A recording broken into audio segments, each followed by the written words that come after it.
लता मंगेशकर के पिताजी पंडित दीनानाथ मंगेशकर कहा करते थे कि लता का पुनर्जन्म हुआ है। वो लता के पिछले जन्म की कहानी भी सुनाया करते थे, जो आज मैं आपको सुनाने वाला हूँ। लता मंगेशकर के पुनर्जन्म की कहानी शुरू होती है जब पंडित दीनानाथ मंगेशकर की शादी होती है नर्मदा से। नर्मदा, जिन्हें शादी के बाद पंडित दीनानाथ मंगेशकर ने ही एक दूसरा नाम दिया, श्रीमती। कुछ समय बाद दीनानाथ मंगेशकर और श्रीमती की एक बेटी हुई। दीनानाथ मंगेशकर ने अपनी बेटी का नाम रखा लतिका, क्योंकि दीनानाथ मंगेशकर एक नाटक कंपनी चलाते थे और एक नाटक में उन्हें लतिका नाम की एक किरदार बहुत पसंद आई थी।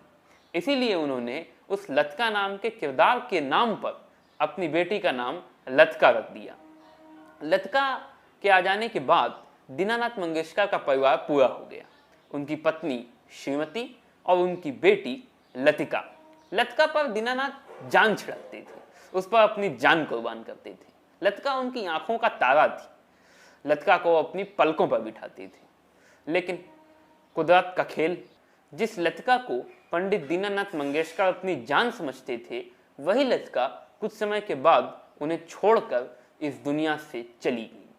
बेटी के जाने के गम में श्रीमती यानी पंडित दीनानाथ मंगेशकर की पत्नी भी उन्हें छोड़कर इस दुनिया से रुखसत हो गई। पंडित दीनानाथ मंगेशकर पर तो मानो दुखों का पहाड़ टूट पड़ा। आप खुद ही सोचिए, जिस इंसान की पत्नी और बेटी दोनों ही उससे बिछड़ जाएं, उस पर क्या बीतेगी।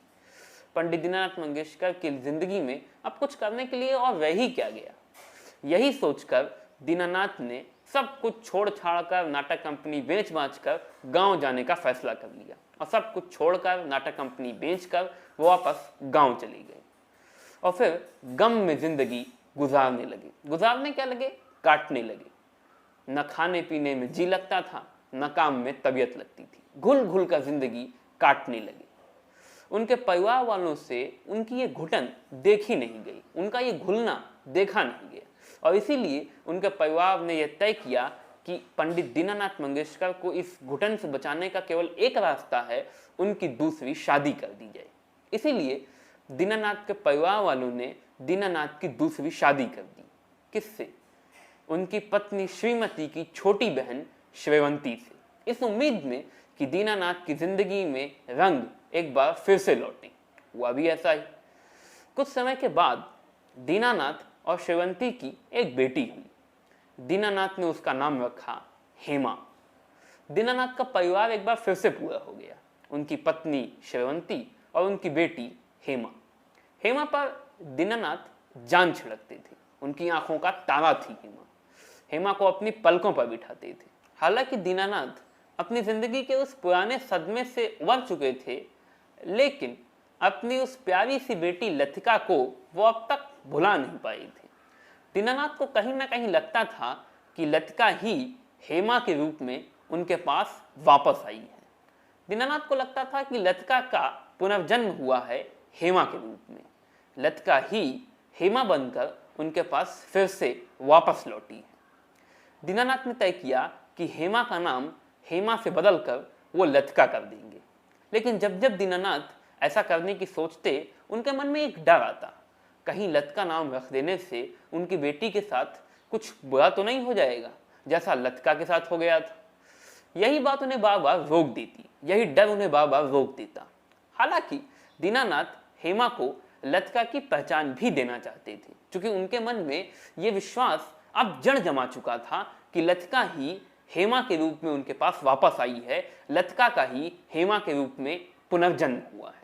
इसीलिए वो हेमा को लतिका की पहचान देना चाहते थे। लेकिन ये डर कि कहीं हेमा के साथ कुछ बुरा ना हो जाए, दीनानाथ ने एक हिकमत निकाली। दीनानाथ ने हेमा का नाम हेमा से बदलकर लता कर दिया। लता लतिका भी नहीं था और लतिका से मिलता जुलता भी था। दीनानाथ ने हेमा को लतिका की पहचान भी दे दी और उन्हें इस बात का भी कोई डर नहीं था कि उनकी बेटी के साथ कुछ बुरा हो सकता है। इस तरह से हेमा मंगेशकर बन गई लता मंगेशकर। दीनानाथ के मन में यह यकीन मरते दम तक काबिज रहा कि लतिका का पुनर्जन्म हुआ और लता के रूप में लतिका ही उनके पास वापस आई हैं। इसीलिए दीनानाथ कहा करते थे कि लता का पुनर्जन्म हुआ है, और लता मंगेशकर के पुनर्जन्म की यही कहानी वो अक्सर लोगों को सुनाया करती थी, जो आज मैंने आपको सुनाई। आज की मुलाकात यहीं तक।